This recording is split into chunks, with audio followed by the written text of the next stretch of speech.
नमस्कार दोस्तों, मैं आरपी सिंह लड़का शॉर्ट एंड एजुकेशन चैनल में आपका स्वागत है। जैसा कि दोस्तों मैंने अभी पीछे आपको अपनी वीडियो में पढ़ाया था कि स्वर क्या होते हैं और सभी स्वरों का आपको मैंने अच्छे से अध्ययन करवाया, तो मुझे उम्मीद है कि आपने उन स्वरों की अच्छी प्रैक्टिस की होगी और आपको अच्छे से याद हुए होंगे।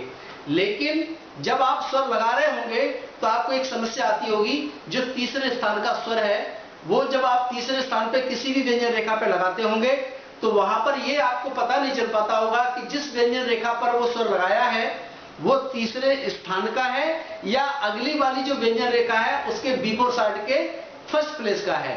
तो उसी समस्या को दूर करने के लिए आज हम आपको लाए हैं मध्यवर्ती स्वर यानी कि इंटरवेनिंग वोवेल्स। तो ये इंटरवेनिंग वोवेल्स होते क्या हैं? ये वही वोवेल्स होते हैं जो हमें समझ में नहीं आते कि यानी कि दो व्यंजन रेखाओं के बीच में जब हमारा कोई वोवेल फंस जाता है तो उसे हम जो है ना मध्यवर्ती स्वर कहते हैं। और मध्यवर्ती स्वर को हम कैसे लगाते हैं और कहां लगाते हैं ये आज हम आपको पढ़ाने जा रहे हैं। तो आइए मेरे साथ। मध्यवर्ती स्वर, मध्यवर्ती स्वर किसे कहते हैं? जब कोई तीसरे स्थान का स्वर आश्लिपी रेखा यानी कि आश्लिपी व्यंजन रेखाओं के बीच में आ जाता है, दो व्यंजन रेखाओं के बीच में आ जाता है, तो उसे हम मध्यवर्ती स्वर कहते हैं। और मध्यवर्ती स्वर हमारे जो है ना लगाने का क्या तरीका है? मध्यवर्ती स्वर केवल तीसरे स्थान का स्वर होता है। देखिए, मध्यवर्ती स्वर केवल तीसरे स्थान यानी कि जो हमारे तीसरा थर्ड प्लेस के जो वोवेल्स है वही मध्यवर्ती स्वर कहलाते हैं। तो तीसरे स्थान के कौन कौन से स्वर हैं? देखिए, ये हमारा बड़ी ई, बड़ा ऊ, छोटी ई, छोटा ऊ, यानी कि dark dot, dark dash, light dot और लाइट डैश। बाकी तो हमने आपको देखिए ऊपर भी लिख दिए हैं कि प्रथम स्थान के ये चार वोवेल यानी कि चार स्वर, द्वितीय स्थान के ये चार जिसमें दो दीर्घ स्वर हैं और दो लघु स्वर हैं, ऐसे तीसरे स्थान के दो दीर्घ स्वर हैं, दो लघु स्वर हैं। तो ये टोटल कुल मिला के हमारे 12 स्वर थे। उनमें से हम आज आपको जो इंटरवेनिंग यानी कि तीसरे स्थान के जो स्वर हैं उन्हें पढ़ाने जा रहे हैं। तो देखिए कैसे होता है इनका सॉल्व, उन्हें कैसे लगाते हैं किसी भी व्यंजन रेखा पे, हम आपको उदाहरण के रूप में बताते हैं। तो मध्यवर्ती स्वर क्या होते हैं? देखिए, सबसे पहले हमने आपको ये मध्यवर्ती स्वर अगली वाली व्यंजन रेखा के प्रथम दिशा यानी कि बिफोर साइड में तीसरे स्थान पर लगाया जाता है, लेकिन वह पहली व्यंजन रेखा का पढ़ा जाता है। यानी कि हमने जिस व्यंजन रेखा पर मध्यवर्ती स्वर यानी कि जो हमारा स्वर है तीसरे स्थान का जिस व्यंजन रेखा पे लगाया है तीसरे स्थान पे, वह अगली वाली व्यंजन रेखा के बिफोर साइड में थर्ड प्लेस पे लगता है। देखिए कैसे, जैसे मैंने लिखा ढीला, इस तरीके से यहां से देख लीजिए, जैसे मैंने लिखा ढीला तो तीसरे स्थान का है, थ्रो द लाइन यानी कि लाइन काटेगा इस तरीके से। अब हमारा ये ढा है।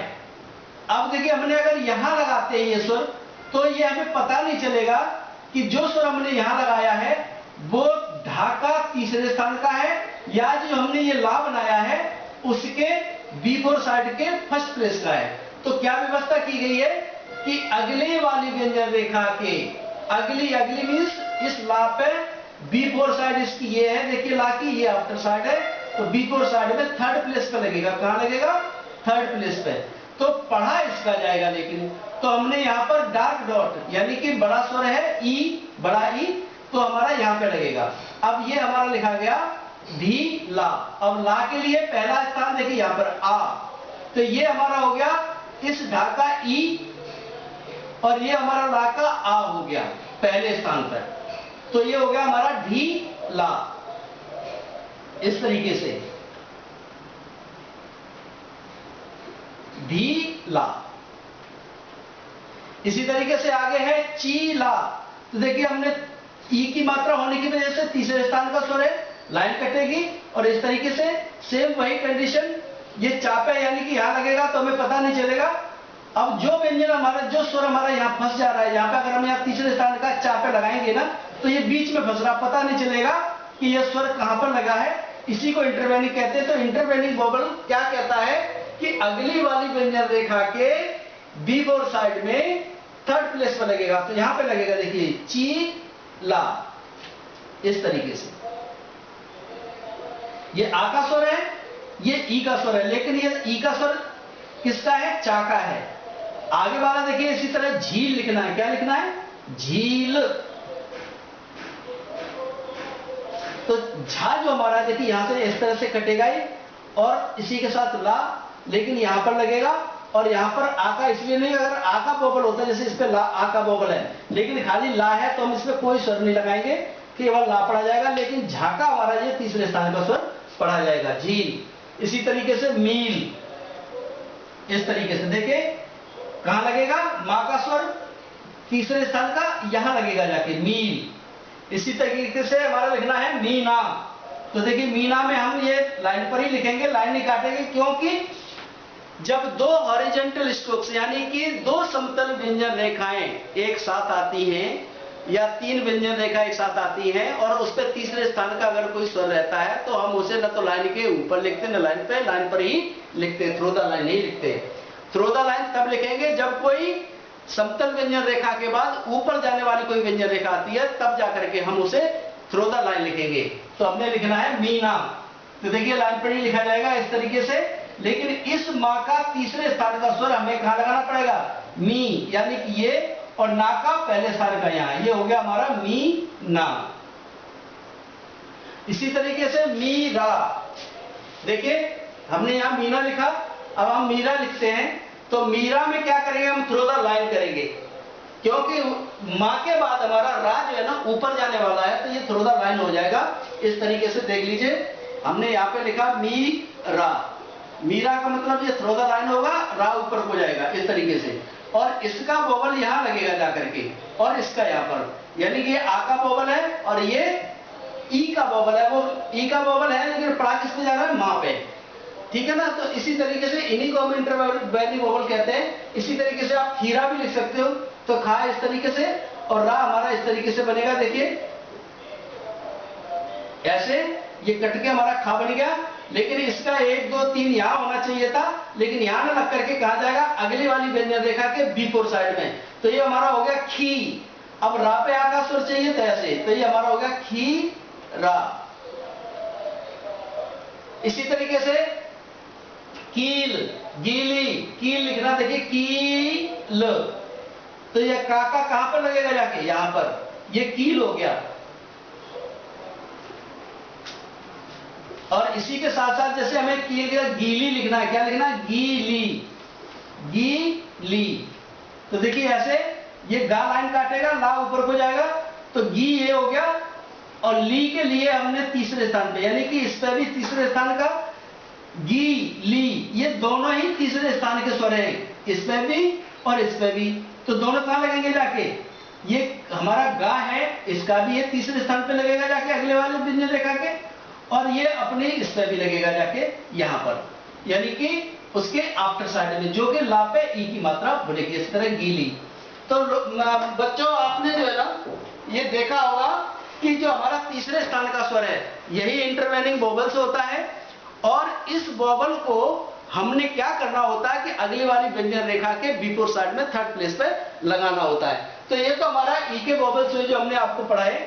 आप देखिए ऊ भी हमारा तीसरे स्थान का वोवल है, छोटी ई भी हमारे तीसरे स्थान, तो इनके सबके हम उदाहरण देके आपको बताते हैं। तो यहाँ से आपको समझ में आ गए होंगे, और कुछ अगर नहीं आए समझ में तो और उदाहरण के रूप में हम आपको समझाते हैं। जैसे हमें लिखना कूप, ये था हमारा ई वाला, यानी कि इसकी, यानी कि बड़ी ई, ये इसके उदाहरण थे। अब देखिए हम यहाँ पर आपको देते हैं बड़े ऊ के उदाहरण, यानी कि इसके जो बड़ा ऊ है हमारा। जैसे लिखना कूप, क्या लिखना है? कूप। तो कूप में देखिए ये हमारा का हो गया, ये पा हो गया। तो का पे लगना चाहिए था, ऊ का वोवल यहां लगना चाहिए था, तो ये इंटरवेलिंग वोवल हो गया। जब इंटरवेलिंग वोवल हो गया, तो इंटरवेलिंग वोवल कहता है कि अगली वाली व्यंजन रेखा के बिफोर साइड में, यानी कि यहां पर। तो ये कूप। इसी तरीके से हम भूत की, यानी कि भूत लिखते हैं, तो भा हमारा लाइन काटेगा और ता नीचे को आ जाएगा, यानी कि यहां पर बी फोर साइड में भा का जो हमारा वोवल है वो देखिए बी फोर साइड, ताकि बी फोर साइड में लगेगा, यानी कि पहली वाली साइड में। इसी तरीके से और भी है, जैसे डूब लिखना है, ये हमारा भूत हो गया, और ये हमारा कूप था, ये भूत हो गया। और इसी तरीके से हमारा है डूब, ऐसे। अब डूब में देखिए हमारा कहां लगेगा, ये डा है, थ्रो द लाइन, और ये यहां पर इसके बिल्कुल साइड डूब। इसी तरीके से है मूल, तो देखिए मूल ऐसे, यहां पर मूल। इसी तरीके से रूप, क्या लिखना है मुझे, रूप, तो देखिए यहां पर इस तरीके से। यानी कि कोई भी तीसरे स्थान का जो स्वर है वो बिना लाइन काटे नहीं बनेगा, और जब दो समतल व्यंजन रहती है तो वो लाइन पर ही लिखी जाती है, वो लाइन नहीं काटती है, ठीक है ना। तो ये हमारा लिख गया कूप। इसी तरीके से है हमारा ऊनी। देखिए अब हमने क्या किया, ये ऊ है जो हमारा, यहां पर ऊ, और ये जो ई का, ये हमारा हो गया ऊ का, और ये हो गया हमारा ई का, तो ऊ न ई, ऊनी, ठीक है ना। इस तरीके से पढ़ा जाएगा। इसी तरीके से हमारा ऊनी हो गया खूब, तो देखिए खा कटेगा इस तरीके से, बा यानी कि खा काट के, तो ये हमारा यहाँ पे लिखा जाएगा खूब। इसी तरीके से हमारा और भी है बहुत सारे, लेकिन इस पे आपको पता चल गया होगा कि जो इंटरवेनिंग वॉवल है वो हम किस तरीके से लगाते हैं, यानी कि अगली वाली व्यंजन रेखा के बिफोर साइड में लगाते हैं, चाहे वो ई का हो, चाहे वो ऊ का स्वर हो, तीसरे स्थान का कोई सा भी स्वर हो सकता है। अब देखिए आते हैं हम छोटी वाली ई, ये भी हमारा थर्ड प्लेस का ही वॉवल है। तो इसका लिए देखिए हम क्या करते हैं, जैसे कि आपको देखिए मैं यहां से बताता हूं आपको, ये छोटी ई, इसके लिए ये भी देखिए किस तरीके से हमारे चलते हैं। जैसे बिल लिखना है, क्या लिखना है मुझे, बिल। देखिए मैं यहां पे लिखता हूं बिल, इस तरीके से। तो ये बिल जो हमारा कैसे लिखा जाएगा, थ्रो द लाइन होगा, तो देखिए ये बी है, ये ला है, तो हमारा पहला स्थान यहाँ, दूसरा यहाँ, तीसरा ये इंटरवेनिंग हो जाता है यहाँ पर, यानी कि मध्यवर्ती स्वर तो हमारा कहां जाएगा, अगली वाले ऐसे बिल, मिल, देखिए ऐसे यहां पे लगेगा मिल। इसी तरीके से है मिलना, तो देखिए मिल ना, तो ये यहां का कहां चला जाएगा, यहां पर, और ये यहां पर लगेगा, तो हमारा हो गया ये मिल ना, यानी कि इस तरीके से मिल ना, ठीक है ना। अब देखिए यहां तीसरे यहां पर जो वॉवल था वो मेरा अगली वाली व्यंजन रेखा के बिफोर साइड में चला गया, ये आ, मिल ना, ना पे आ का वॉवल है, तो यानी कि स्वर है, तो हमें ऐसे लिखना पड़ेगा, ठीक है। इसी तरह लिखना होंगे कि बस मध्यवर्ती स्वर हमारा जो होता है, जो यानी कि इंटरवेनिंग वॉवल होता है, बस इतना ध्यान रखना है कि अगली वाली व्यंजन रेखा के बिफोर साइड में थर्ड प्लेस पर लगता है, इतना याद रखना है, आपको कहीं भी दिक्कत नहीं। तो इस तरह से मैंने ई वाले भी आपको उदाहरण दिए। अब हम आपको बताते हैं ऊ वाले, यानी कि ये जो हमारा ऊ है, तो ऊ में देखिए हम यहां से आपको बता दे रहे हैं कि ऊ के जो हमारा, देखिए हम यहां पर ऊ को राइट इसमें गोले में डाल देते हैं, छोटा ऊ है, तो इसके भी हम आपको कुछ उदाहरण देके बता देते हैं, जिससे आपको पता चल जाएगा ठीक से कि इंटरवेनिंग वॉवल किस तरीके से और कैसे लगाए जाते हैं, ठीक है ना। अब हमने लिखना पुल, क्या लिखना है, पुल, ये देखिए, तो यहां से इस तरीके से ये पुल, ये पाका तीसरे स्थान पे, यानी अगले वाले तीसरे स्थान पे पुल यहां लगेगा, पुल। इसी तरीके से मिलना, क्या लिखना है, मिलना, मिलना, तो देखिए मिलना, तो इसका हमारा मी का यहां चला जाएगा और ना का यहां आ जाएगा, मिलना। इसी तरीके से है गिल, क्या लिखना मुझे, गिल, देखिए ये गिल, तो गिल में देखिए हमारा गा नीचे चला जाएगा, ला ऊपर, गिल, ये लाइट वॉवल है, यानी कि हल्का वाला है, हल्का डॉट है, तो गिल। इसी तरीके से गिलास, क्या लिखना है, गिलास, यानी कि आपको देखिए ये हमारा छोटी ई का शुरू हो गया, लेकिन हमने पढ़ाना था छोटे ऊ का, तो छोटा ऊ और ये आपको ई दोनों मिक्स करके हम आपको बता रहे हैं, जिससे आपको दिक्कत न रहे। यहाँ पर देखिए डैश लगा है, यहाँ पर डॉट लगा है, कहीं आपको कंफ्यूजन ना हो कि डॉट कहां लगाना है, डैश कहां लगाना है। तो हमने जैसे पुल बताया था, ऐसे बुक लिखना है, क्या लिखना है, बुक, तो देखिए इस तरीके से बुक। लुक लिखना है, क्या लिखना है, लुक, तो इस तरीके से देखिए ला का लुक। पुश लिखना है, क्या लिखना है, पुश, यानी कि ये वाला सा बनाइए, पुश, तो देखिए पा ऐसे और इस ऐसे, तो हमारा कहां लगेगा, यहां पर पुश। इसी तरीके से हमारा रुक, तो देखिए रा यहां का यहां पर, यहां लगेगा वोवल, यानी कि रुक। तो अब हम कहीं भी चाहे डॉट वोवल लगाएं, चाहे डैश वोवल लगाएं, चाहे वो किसी तरीके का वोवल लगाएं, कोई भी शब्द बनाएं, कैसा भी बनाएं, कुछ भी हम शॉर्ट एंड में वोवल लगा करके उसे ठीक से आउटलाइन बना सकते हैं। और ये देख लीजिए कि मध्यवर्ती स्वर समझने के लिए मुझे नहीं लगता कि इसमें कोई आपको परेशानी या दिक्कत आई हो। आप किसी पे भी मध्यवर्ती स्वर लगाइए, जैसे आपने कोई भी लगा लीजिए, जैसे मिक्स उदाहरण में के रूप में जैसे आपने लिखा कुर्सी, क्या लिखा? कुर्सी। अब देखिए कुर्सी में का तीसरे स्थान का है तो का बनाएंगे, ठीक है ना, और रा ऊपर को जाएगा, उसके बाद सा इधर को जाएगा। अब इसका कहां लगेगा? यहां पर, ये कु हो गया, और सी का यहां पर, तो ये हो गई कुर्सी। और एक बात और बता दें दोस्तों, शॉर्ट एंड में कभी भी जो है ना हमारा आधा अक्षर नहीं बनता है, पूरी ही आउटलाइन बनती है। तो कुर्सी के लिए हमने रा पूरा ही बनाया, तो कुर्सी। इसी तरीके से है रुपया, क्या लिखना है? रुपया। तो रुपया में देखिए कैसे, ये हमारा रू हो गया, ये पा हो गया, ये या हो गया। अब इसका वोवल रू का यहां लगेगा और इसका या का यहां लगेगा, तो क्या होगा? रुपया। कुछ भी लिखो, कुछ भी, स्वरों के बाद तो आप कुछ भी लिख सकते हो, कोई भी दिक्कत आने वाली नहीं है। बस स्वर आपको याद होने चाहिए। अगर आपने स्वर ठीक से याद नहीं करे तब आप न कोई इसका कोई प्लेस पे लगा सकते किसी भी, और ना ही उसे अच्छी तरीके से आप खुद के लगाए हुए स्वर आप खुद नहीं पढ़ सकते अगर आपको याद नहीं है। तो सबसे पहले तो स्वरों को इतना अच्छी तरीके से प्रैक्टिस करनी चाहिए, इतनी अच्छी तरीके से लिखना चाहिए जिससे कि आपके जो स्वर है ना वो ठीक तरीके से आपको याद हो जाए। इसी के साथ ये वीडियो मैं समाप्त करता हूं और अगली वाली वीडियो में हम बहुत जल्दी मिलते हैं। तब तक के लिए नमस्कार।